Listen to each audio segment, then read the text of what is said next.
"Sounds like company's coming, boss," Deputy James Hawkeye Houck said as the train whistle echoed through Blackstone.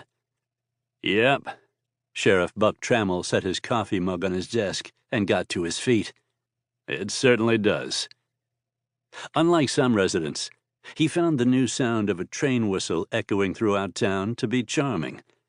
But he knew this particular whistle was more than just a train engine letting off steam. It was a warning that trouble was coming to Blackstone. "Guess I'd better go down to the station to meet it." He took his peacemaker from his desk and tucked it into the holster under his left arm.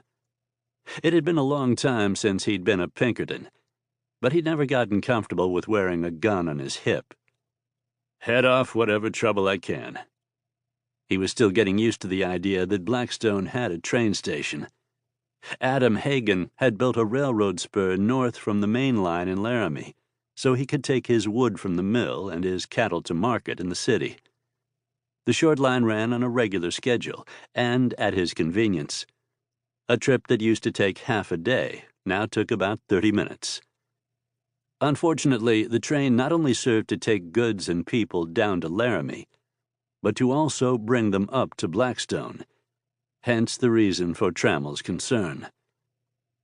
The sheriff looked at the rifles in the rack by the jailhouse door, but decided against taking one.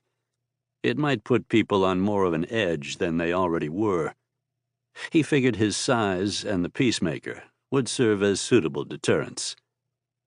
Hawkeye asked, "Want me to go with you?" Trammel shook his head as he pulled on his hat. "Best if you stay here for the time being, but get ready to come running if you hear any trouble from the station." If Hawkeye was disappointed, he hid it well. He took down the double-barreled shotgun from the rack and began feeding shells into the tubes. "I'll be here if you need me." Trammel bent his head as he stepped out of the jail and onto the boardwalk. "You always are." At 6'7" and 240 solid pounds, Stephen Buck Trammel was always conscious of his size. He'd never quite gotten used to the attention he drew whenever people saw him for the first time. Lately, he drew more odd looks than normal, for there were a lot of new people in Blackstone. The railroad spur Adam Hagen had built as soon as he had gained control of the Hagen Empire had brought them.